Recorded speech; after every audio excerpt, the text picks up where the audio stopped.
Owen here. Sullivan, McGrath here.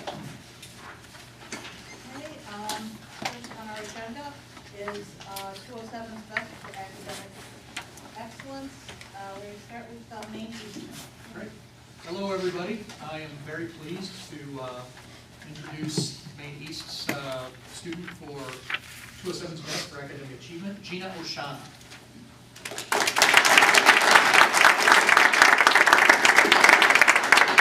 So, Gina is a pretty extraordinary individual, and I'm happy to share some with you.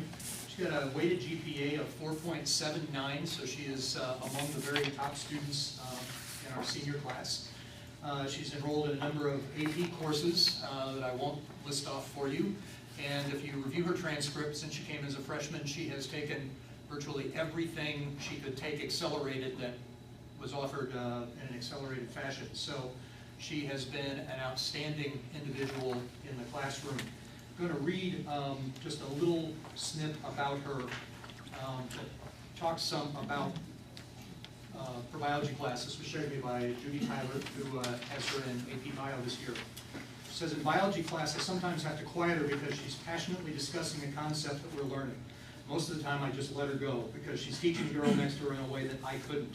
Her excitement and enthusiasm is unbelievably refreshing and motivating for me and her fellow classmates. She runs regular review sessions for the students on quiz and test days, and I find her quizzing kids, explaining ideas, and reviewing her own learning. I'll say, do you guys need some help? She'll say, no, Ms. Tyler, I got this. Remember that, I got this. She loves the connections that get made in class. Just today we were talking about ion pumps in the nervous system and the necessity for O2 and ATP. She immediately connected the loss of O2 to brain death, and shortly after I heard her whisper, this is so cool. If it sounds like she's fired up about learning, then you have the right picture of Gina Oshana. And I could give you very similar accounts from all of her other teachers. What I'm going to share with you now actually sounds like we're recognizing her for community service, but I think she is truly, she just exemplifies that marriage of a student who has taken such advantage and has flourished in the classroom and then applies it in so many other ways and has excelled as a leader in the building because she's so bright and she knows so much. She volunteers a full class period in our academic learning center every day. She's a senior leader. She's a member of our ARCODE advisory group in terms of kind of the movers and shakers as we set the culture of Maine East. She's a participant in our Depression Awareness Club. She's presented in the community and other suburban high schools. She volunteers with the Community Youth Assistance Foundation, and she's an active volunteer in Catholic Charities. As a member of our Gifted Lyceum program, last year Gina organized a dress drive for the Harbor House in Des Plaines. Every year they have a banquet at the end of the year, and girls sometimes don't have things to wear. So in a very short period of time, a week, they managed to collect over 90 dresses for about 40 girls. So that was pretty much a success, and they all looked fantastic for their end of the year celebration as well. She went with Gifted Lyceum to Ohio when they did the disaster relief, and again was like the first up, willing to help cook, do everything she needed to do there. She's also one of 4 officers for our National Honor Society, and she has really been a driving force in a building-wide initiative, global initiative, which is really helping to fund and adopt some good works for a village in Kenya. We have 2 prongs. One is like economic prosperity, if you will, and the other is promoting education. So we've had a number of outreach organizations, and Gina has really been incredibly active there. In recognition of her community service, she'll be honored in about 3 weeks by Park Ridge Chamber of Commerce as a Park Ridge Community Star. So we're very proud of that sort of thing. And you know, again, she just has such an incredible level of dedication every day. There is just like a fierceness to her engaging others and working, and it's always a smile on her face and a willingness to help. She is amazing. We're proud of her. We know she's going to do great things as she graduates and moves on in her life. We wish her all the best. So congratulations, Gina.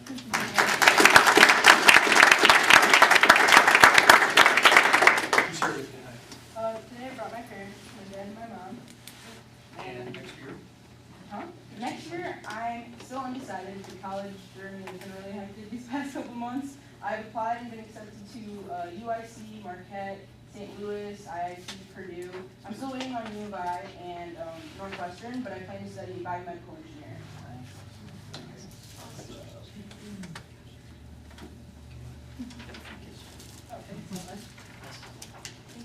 Congratulations. Here's a certificate for you. Thank you so much. And this is a token. Thank you so much. Thank you.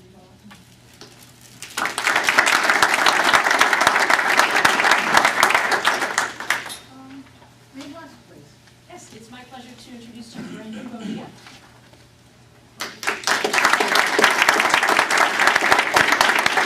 Brandon comes from an awesome family of Bonillas who have graced our hallways and graced our Maine West family. He's definitely a shining star in academics at Maine West. He's taken the most difficult courses as well. In fact, this year, AP Psych, AP Physics, AP Lit and Comp, AP Calc BC, Spanish 4 Accelerated, A+ Computer Repair, and Lifetime Sports. He's also a member of the National Honor Society and was a member of the first quarter team that I think I shared information with you that raised tons of books for Africa in a service project that they collected in just a couple of weeks and got donations to ship to Africa, so a member of that team as well. When I talked with his teachers, every single teacher said, oh, what a great kid, what a great student, what a great kid. And great sense of humor. He doesn't smile very much, but he's got a wicked sense of humor that he just lets loose in the middle of class, and the teachers absolutely love it because they say his timing is impeccable. So Mr. Tavano, his AP Lit and Comp teacher, says, Brandon has a quick mind and a razor-sharp wit that he applies to both his writings and his in-class discussions. He's creative, intelligent, and he truly adds to the classroom dynamic. His science teacher also said your sense of humor is hilarious. He's impressed with your work, saying that Brandon loves the quest for knowledge. He relishes the process of solving a problem, gets excited when thinking of solutions, and enjoys sharing and sometimes debating his ideas with his peers. His boundless enthusiasm is enhanced by his amazing intelligence and quick sense of humor. He loves to learn, and he loves to share his knowledge within the classroom, and his teachers all complimented him on the fact that he adds to discussions and in a funny way can connect one lesson to the next lesson and things that they've learned before. In fact, his AP psychology teacher said, what I've really enjoyed about getting to know Brandon is his quick wit and sense of humor. And he often brings a smile to our faces when he connects the material from one unit to the next unit in a very comical way. So he helps other students understand a very difficult topic of AP Psych by bringing humor to the lesson and showing kids how what they did in a unit before now connects to this unit. And his teachers all truly appreciate him. He's been a great asset to Maine West, a really, truly hard worker, and we're very happy to have him a part of the Maine West family, and very proud of you recommending you for 207's best.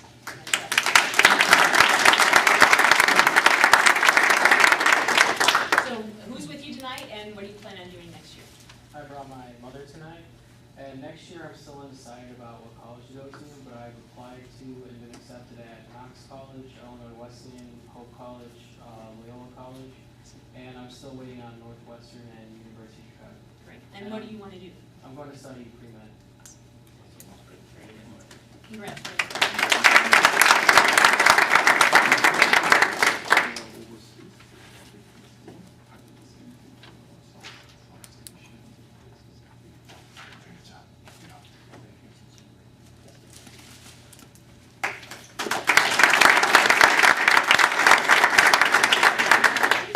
My pleasure to present Julia Araneta for Maine South's 207 Fest this month. Julia.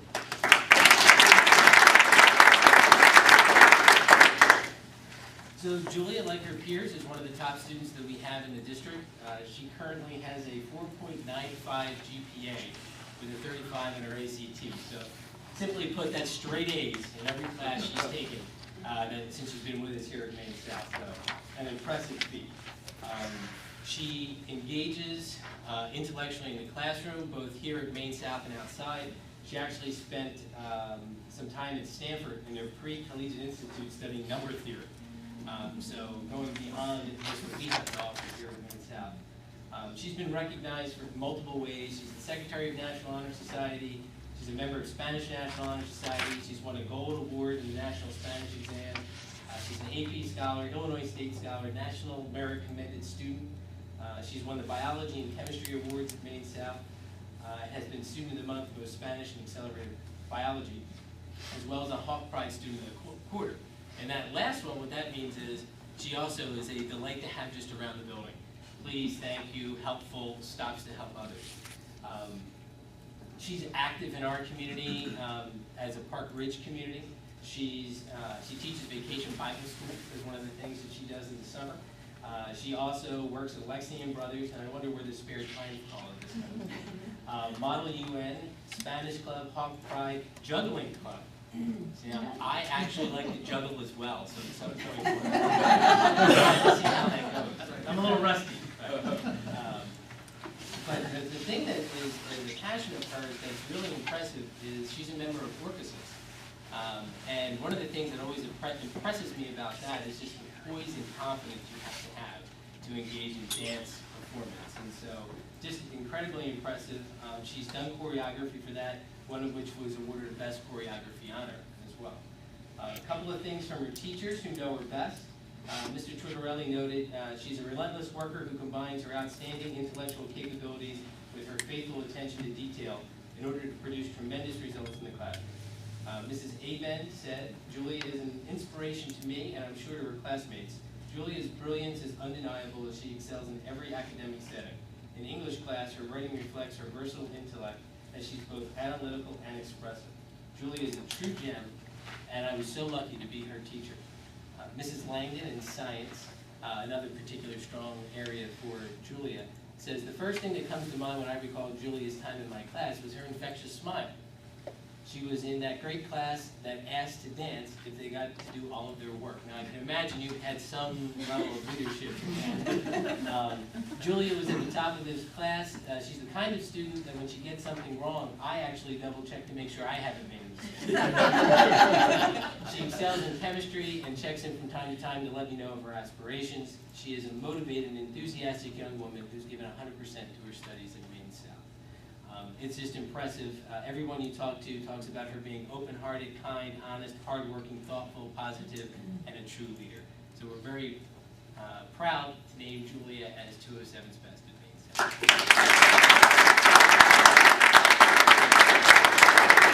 So Julia, who's with you, and what are your plans moving forward? My mom and my dad, and as far as college next year, I don't know where I'm going. I've been deferred from Stanford, and I'm waiting on a lot of decisions come end of March. And I plan to study biochemistry.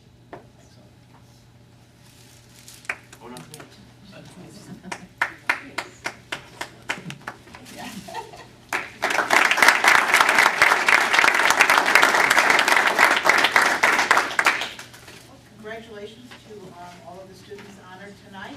If you'd like to step out into the hallway with your principal, Mr. Berry, would like to get some pictures. And this can also be your opportunity to head home to do some studying. But you're welcome to stay. Dancing.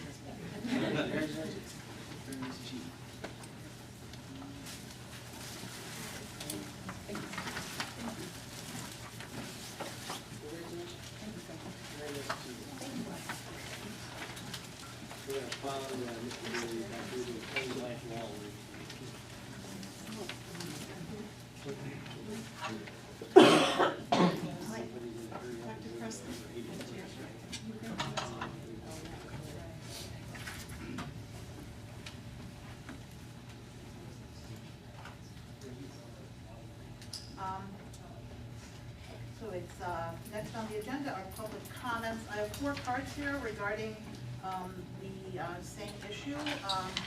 Are you all going to speak, or we would prefer a spokesperson for the group if that's acceptable? How about an adult and a student?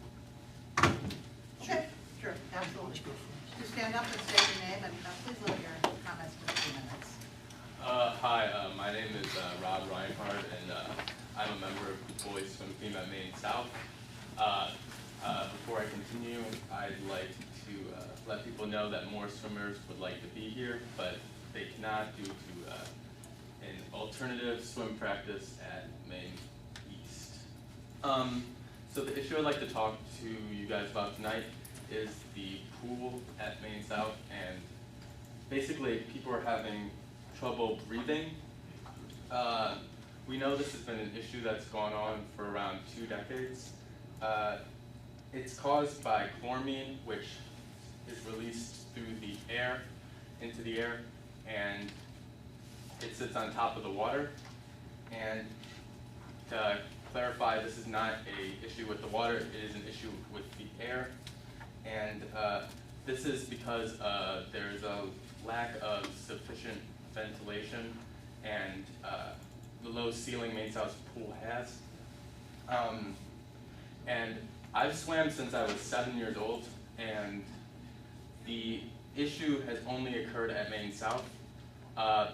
We've been swimming at Maine East or Maine West, depending on the day, for the past 2 weeks, and the swimmers have had no issue whatsoever.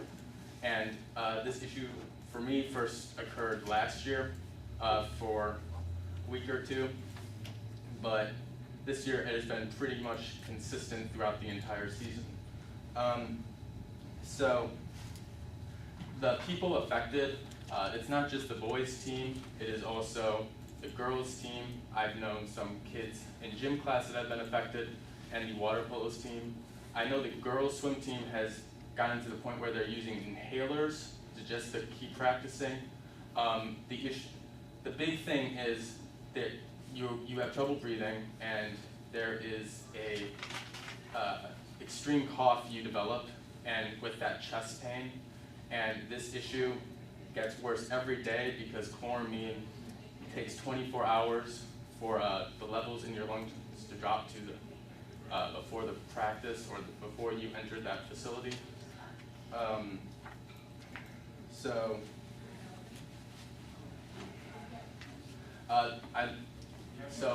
in short, I think Maine South's pool needs I think we need a new pool, but I don't think we're going to have I don't think we have the budget for that, so I think we need an upgraded ventilation system, and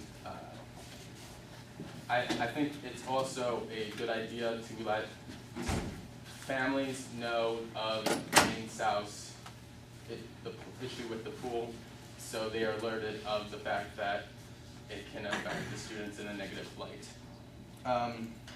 And that is it. Thank you. Anyone else want to speak? Now we're figuring out which one.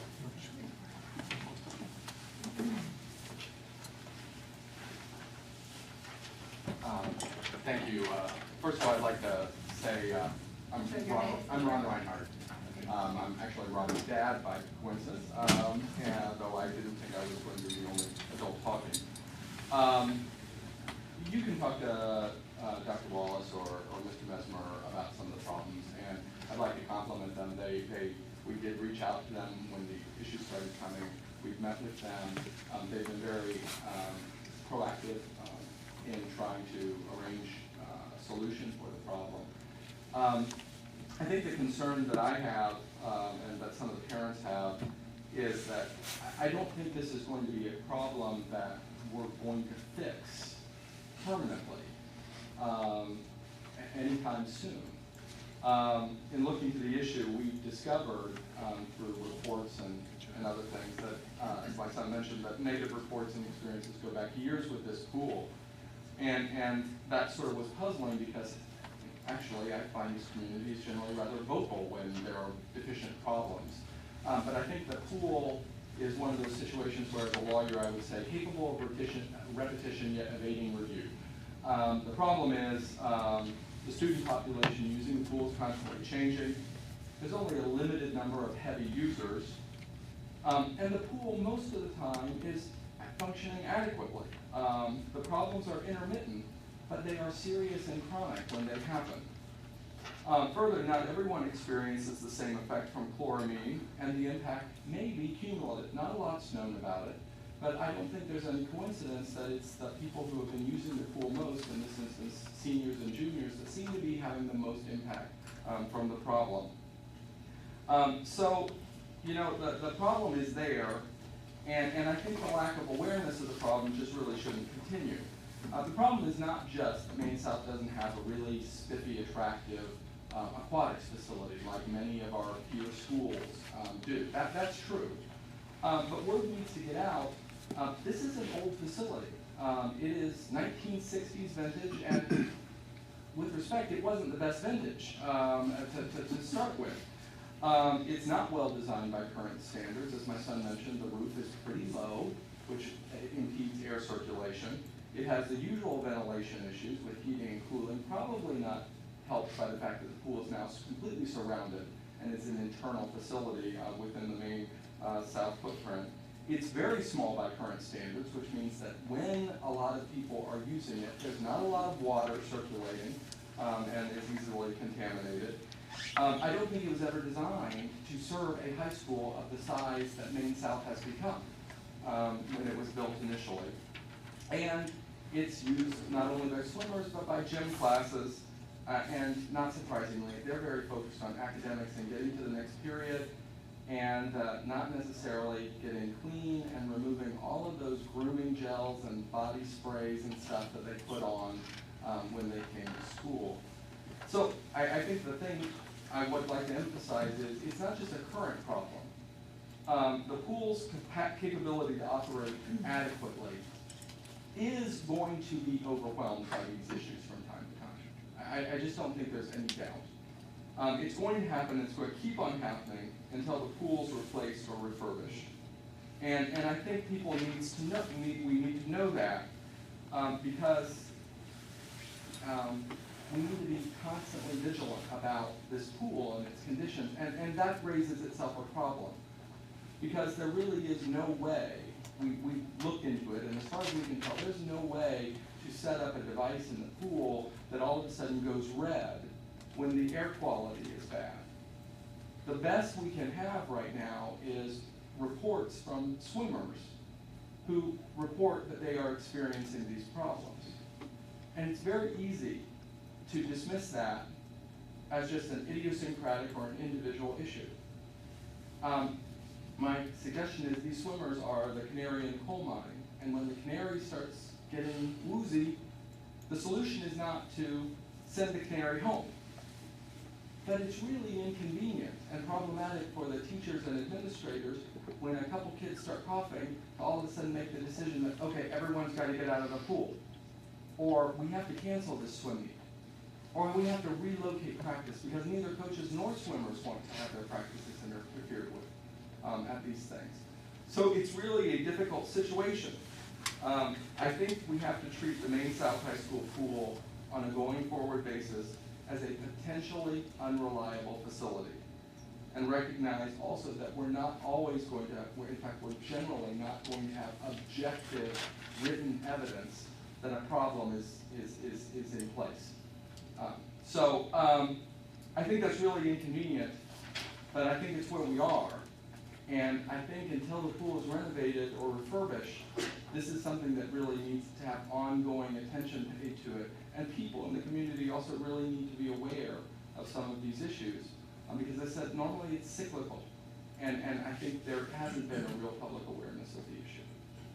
Thank you. Thank you.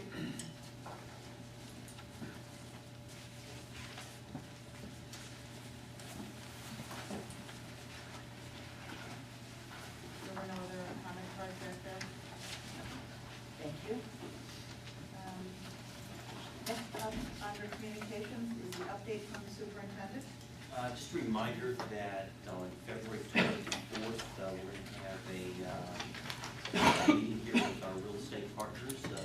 Member Childers is going to help host that, and so just want to remind board members that they're all invited to attend that along with other prisoners.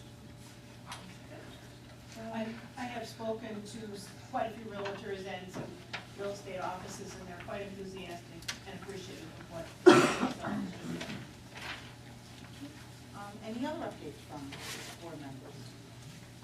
I'd like to mention something that we went to the EdRec meeting the other last week, and it was interesting. One of the things that there's a new Senate bill coming up that is addressing, or it has come up, and it addresses school discipline and the changes in school discipline that are going to happen next year.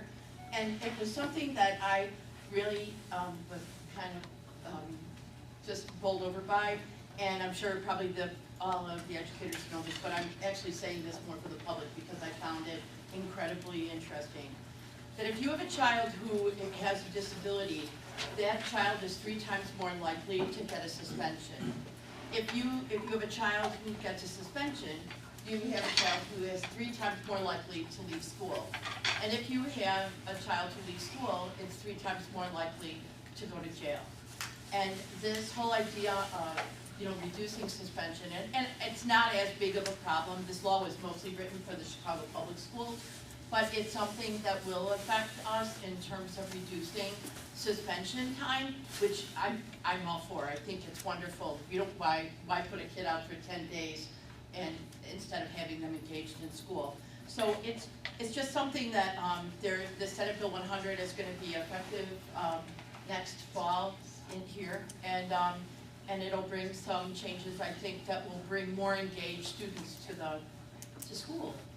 Has it passed, Jerry? Yes, yes. I just want to echo myself and also Mary Charles also was able to attend the Red Hat. It was a great event. And we met so many different educators, different school members too. And we will be visiting one of the neighborhood school, high school, to do some site visit and learn about the school systems and maybe the atmospheres that we will get to know also. So if any other trustees are interested or members interested to attend, I think we may be able to set up some kind of schedule to visit. And also Mary and I also were able to attend the Maine West Athletic Edition Open House in October. That was fantastic, great job, beautiful renovation, the entrance is great, it's very modernized, the cleanness, everything, the brightness, so I think students will be able to really work out and really get involved in physical activities and so on. The bathroom is very clean and modernized and so on. Just checking, the ceiling, did they able to replace with the, was it roofing, the water leaking, the level? Yes, yeah, they did work on that. Has it been? Okay, so that's good to hear, but once again, great job on that. I actually have another announcement.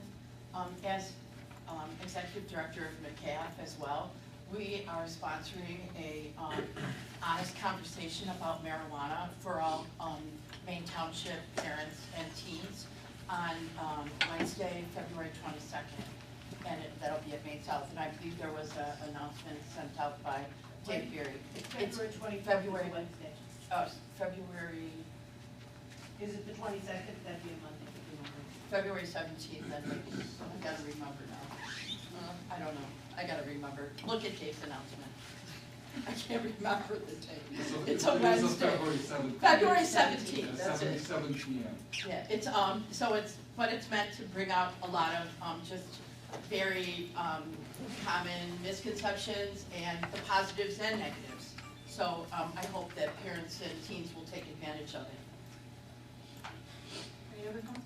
Yes, at the Ed Red dinner last week that member Leanne Collins and I attended, we were at the workshop that our superintendent and our finance director, Mary Kalu, gave. And it was great to see them in their element and how strongly you work and how effective you are. I appreciated that you took the time to give the presentation, and I think it was very well received. Just one very quickly about the marijuana presentation. That's inviting the parents and also the students to Yes, participate. parents and teens together. How you been making some announcement to the community in general? How do you put a word out? I actually submitted it, and Dave Beery put out a message to all of the township parents, to 207 parents, and then I'm putting it on Facebook and social media and writing emails and. How is overall our students with that situation, concerns or issues related to such? We have some surveys on that, and we could do pull that together. Illinois annual youth survey, and in fact, we're getting ready to administer that next week on that very topic, but we've kept track of that. I would say, and I don't have this weekly memory, but I would say probably we're below national averages on a lot of those things. We are, actually, our our average for marijuana has been lower than normal, and our drinking rate has actually fallen over, the binge drinking rate has actually fallen over the past 7 years. So I think, you know, some of the work, it does pay off. I'm sorry, one, take this time, one more thing. I think we're having an ed camp on Saturday the 20th. Sean, That's great. is the teacher, and that person's not here? No. It's Allison, right? So it's great for the community, everyone in the community, and I went last year, and it's a great time to share ideas and talk with community people, family members, educators from all over the area. And it's going to be at Maine South, correct? Correct. How about the realty forum, how also turn out? We've got, I think, 9 RSVPs already, so I think we're probably doing double or triple that. Oh, is it really in the afternoon? It's From 11 11 to 1. I think that's a great exposure to the real estate members in our community to let them know about how great our education is. All right, next on the agenda is an update from the Education Committee meeting on January 25th. The Education Committee met on January 25th, and a number of items were addressed. We looked at policy 3211 and policy 5200, which are identical with the exception of one sentence. So I think you might recall at the last board meeting, we reviewed one, and it was brought to the attention that there was this extra sentence, and so we reviewed it at the Education Committee, and now our recommendation is to waive the first reading for both the policy 3211 and to approve both policies at this meeting. Secondly, Barb Delvarga did a great job of, and Dan Bachner did a great job of presenting a new concept for an early warning system for academics, so that right now we have an attendance review board that, you know, signals whether or not somebody's around, and it might not be, doesn't reflect all of the absences that you see in school, but now they'll be looking at grades as well as attendance and discipline. And what was it? Discipline referrals. Oh, discipline and other referrals. Lack of credits for graduation. So there'll be a combination, kind of looking at more of a 360 degrees of what the students are doing, and then there'll be this, you know, yellow code that, you know, says, hey, we have to look at, make sure that they're on track, which is, you know, a great way of kind of just monitoring without having to do really drastic things, and that's a good thing. We're piloting. Oh, you're pilot, yeah, they gave us a sneak preview of it, and when do you expect that'll be out to the parents? You know, I think we have to look at the results of the pilot, and if everything looks good, we'll probably work on communicating about it in the spring, and then hopefully for next year. Yeah, I think the parents will really, as a parent, I thought it was great, so I think that's a tremendous amount of data. I mean, we could never have done it probably 5 years ago because of the amount of data that you guys went through. I mean, it really does make a difference. The other thing that Barb presented was a possibility of having kind of a brochure on career and college readiness. So there was, you presented a brochure that District 214 had. They're working on a redefinition of what it means to be college ready and career ready, to kind of give a more fleshed out answer or discussion as opposed to just looking at an ACT benchmark score. And that's gonna get some traction though nationally. Yeah. There'll be a lot of organizations that will behind that, and that was just I brought that back from a meeting with the 214 superintendent just to let the ed committee see it. But that's gonna get some traction. We're gonna hear a lot more about that in the coming years. It's on the front page of the year. Yeah, and it really talks about college ready indicators and then career ready indicators. And career ready, I don't normally think that, but things like 90% attendance, 25 hours of community service, workplace learning experience, industry credential, dual credit career pathway courses, or 2 or more organized co-curricular activities. And that would be something that you could say, okay, somebody could be ready for going into the military or going into a career. And then the other college readiness indicators are more traditional things like GPA and ACT scores and, you know, other things. So I think that's a it's a great thing. It's obviously getting a lot of traction in the world. Next was the online media course. The proposal is to, actually it's going to happen in the fall, and it'll be a blended course where it's media, so it makes sense to have a maybe an online course because it's already talking about online. So, but you'll be a blended course where half of it will be face-to-face and half of it will be online. And so it'll introduce students to the possibility of online learning like they'll see in school, in college, and then be able to give them that experience. Anything else, Barb, for that? Well, the course itself is an existing course that we're just going to be teaching in an online format. So it's not a new course, but the delivery system for it will be helping us to explore how to actually manage and deliver a blended course that does accomplish some of those that you mentioned. Good. The last thing we talked about were student resource fees, and I thought the idea that Ken proposed, Ken's goals is to develop a plan where we reduce a lot of student fees. And one of the things that you know, parents see is that you might see fees go waived from, like one year I walked up for a fee and got hit with a $1,200 fee because I had driver's ed and Chromebook and some other fee all at once, and my mouth dropped. I was like, oh my gosh. But what Ken's plan is to make the fees stable at $355 for every time, and then there are some fees like graduation or yearbook that are extra, right? Is the yearbook that's extra? Mm-hmm. But the things like Chromebook and the standard fees would always be the same, so there would be no surprises. And with that, we adjourn the meeting. Do you have anything to add, Barb? You were done. Do you want to? No, good summary. Okay, thank you. Thank you. Next on the agenda is monthly statement of finances. Mary. In your board packet is the December financial statement. On the revenue side, we're actually tracking a little bit lower than budget, primarily because the state has only given us one of the 4 quarterly payments. So we're back in the cycle of, are we gonna get 4, are we not gonna get 4? And property tax collections are down about 0.5%.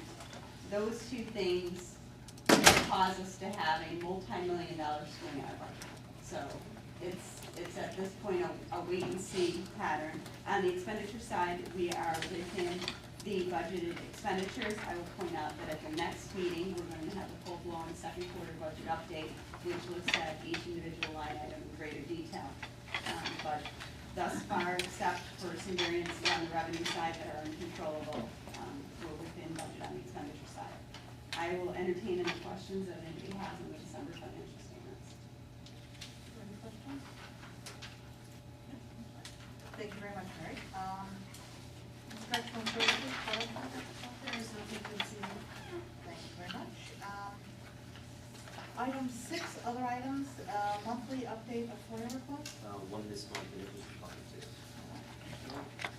Can I have a motion with respect to the consent agenda, item 7A through? I still want. Second. In the middle, it's not kind of. It's in stereo. Yeah. Any questions or comments on the consent agenda item? Hearing none, can you take the roll, please? Childers? Aye. Collins? Aye. Lee? Aye. Owen? Aye. McGrath? Aye. Do you want to do this motion together, these policies, I believe are essentially virtually identical? Okay. I have a motion with respect to Board of Education policies and procedures, policy 3211, we're waiving the first reading, and policy 5200. So moved. Thank you. Questions, comments, Greg, you have something, no, Barb? Anything that we, anything else you need to know, what we discussed during the ed? What's the one sentence? Administration shall assign the number of students per class in accordance with the following class size guidelines. So it's an additional piece of That's the information. only difference. But it's just like more of a clarification, isn't a new idea or anything like that. Are there any other questions or comments? My only question is, do we have so we've just motioned to waive the first reading? That's part of the motion. Okay. Part of the motion. Okay. So then we have to make another motion to approve it, or? No, That's where I'm confused. Oh, okay, well, technically, however you want to do it. we can make another motion to approve the two policies. I'll do that as well. We're going to do both policies together, we waive the first reading. With a second on that? Second. Thank you, okay. So we move to, we have a motion to approve the policy 3211 and 5200. Any discussion? Okay, thank you. Jimmy, feel free to start. Lee? Owen? Aye. Collins? Aye. Childers? Aye. McGrath? Aye. Do we want to take all of item 9 together? Yes, okay, I have a motion with respect to 9A through C. These are approval of bids and awarding the contract. So moved. Second? Second.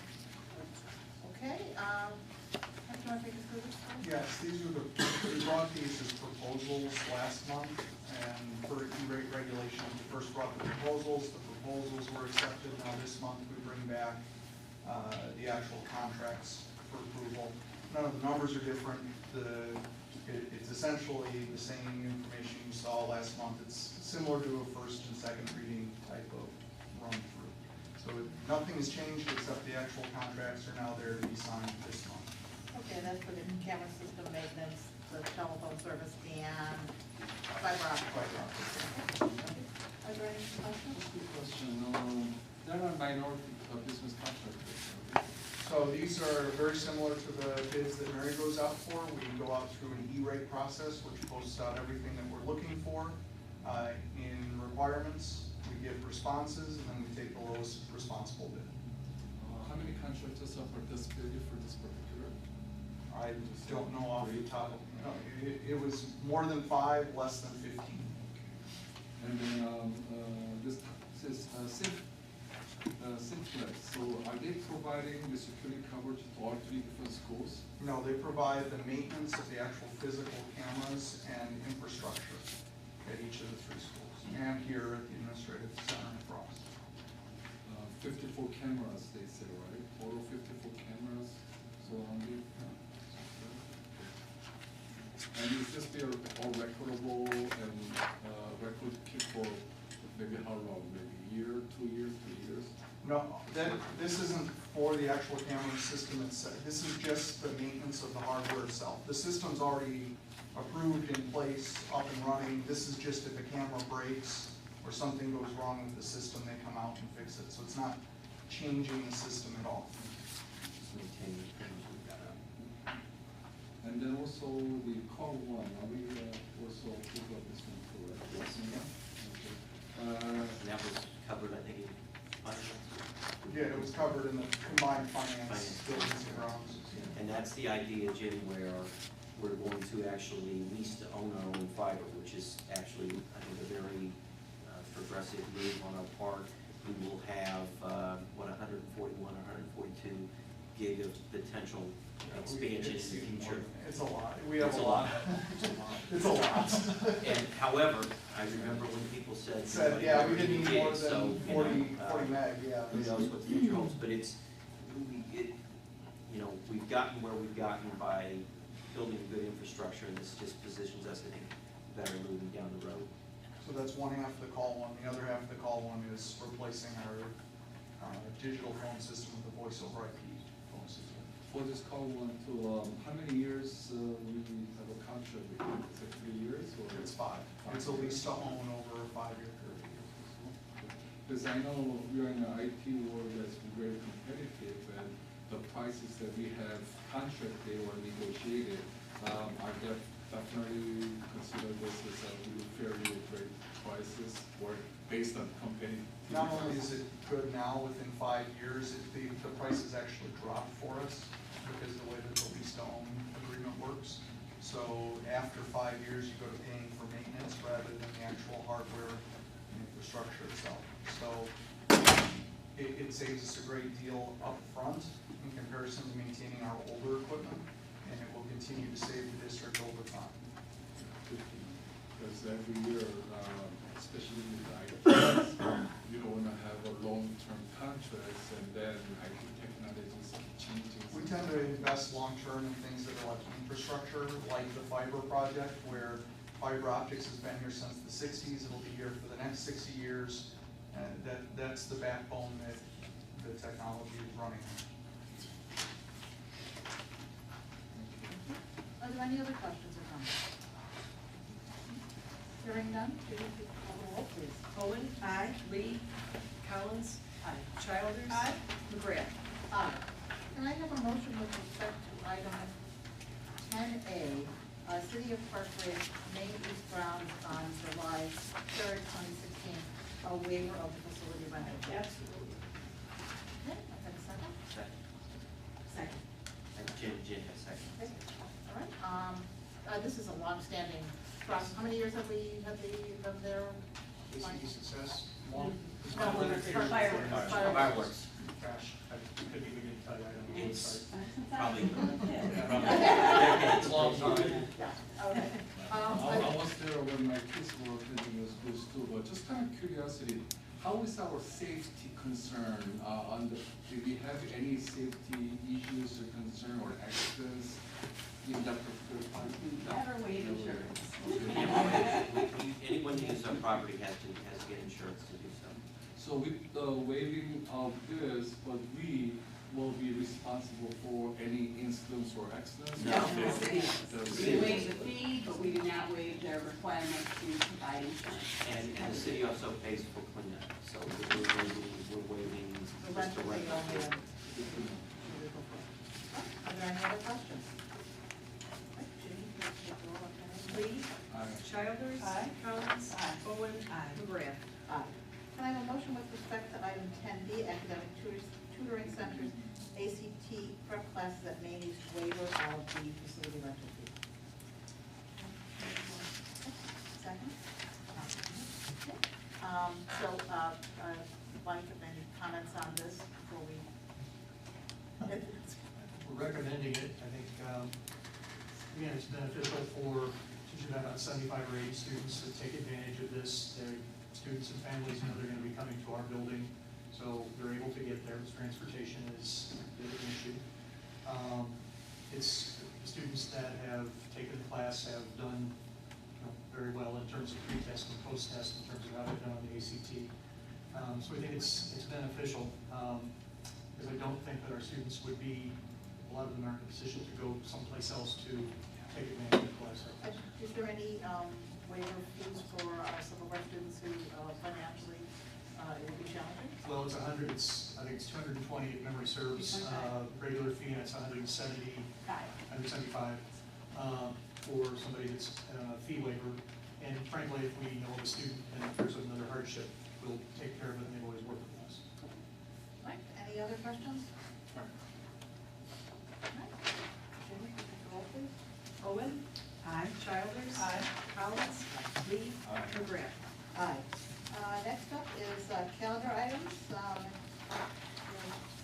I know we have our day off and the real estate event and our next Board of Education meeting. Are there any additions to the calendar items? We will most likely have a policy committee meeting at some point, probably before the next board meeting, but that date has not been determined yet. And we'll be calling potentially a buildings and grounds meeting or just a meeting, a non-open meeting to do the architect. And I'd like to add the McCaff February 17th at 7 o'clock. Main Hall.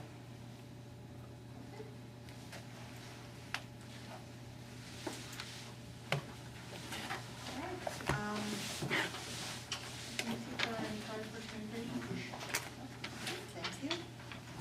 Can I have a motion to go into closed session, for the purpose of reviewing closed session minutes? Second.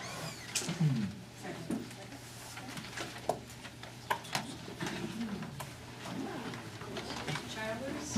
Collins. Lee. Owen. McGrath. Thank you, we're in closed session. Motion to return to open session, please. So moved. So moved. Second? Second. All right, Jenny, roll. Childers. Aye. Collins. Aye. Lee. Aye. Owen. McGrath. Aye.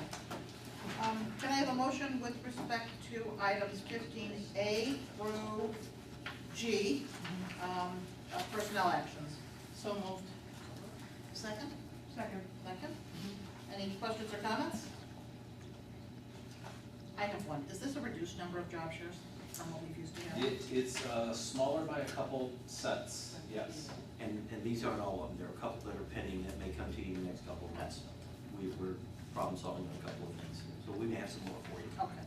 Does that mean are we expecting to need to hire some level additional replacement those? Maybe, it depends, we won't know that for another month or two. It won't be actually additional cost, it'll just be additional personnel to do the same number of steps. Yes. Can I ask a question about job share? So if job share, does it in the school district affect the, cost of benefits? Does it go down? Their benefits are prorated, so, if they are, a job share is considered a 50% time employee. And so they do not pay the same amount as if they were a full-time employee. They pay a prorated higher amount to account for that. But you also have to keep in mind that for most of our job sharing agreement, each teacher is teaching 3 classes, so we get 6 classes taught. If it was a full-time teacher, they would just teach 5 classes and have a supervision. So we do get a little bit of a bang for our buck on the staffing side of it, but we do sometimes pay the benefits for 2 people, but then again, we prorate them to charge them significantly more based on that proration. So do you expect a increase in job sharing as time goes on? No. Or has it's leveled? It's really what it's all about, it's all about the number of, typically, now this isn't always true, we have had some male job shares, but it typically is the number of tenured, because you have to be tenured to go on job share. Female teachers, as they have children, that's typically who access that. And that's just a distribution of, over time, I think it swings a little bit over time. Sometimes you have more, sometimes you have less. We have one in here though that's for school, I think isn't there someone studying? Yes, Mr. Gonzalez, yes. Thanks. Okay, any additional questions? Hearing none, Jenny, could you take the roll, please? Collins. Aye. Owen. Lee. Aye. Childers. McGrath. Aye. Hopefully there's any other items, so can I have a motion with respect to item 17A, approval of closed session minutes? I so move. Jenny, at the roll, there were no corrections? Collins. Aye. Lee. Aye. Owen. Childers. McGrath. Aye. There was no other closed session items, so is there a motion to adjourn? I'll make that motion. I'll second. Second? All in favor? Aye. All. Woo-hoo. Who did you in Florida? It is. Yeah, okay, I don't feel bad. Yeah. Could be worse, could be snowing. We could be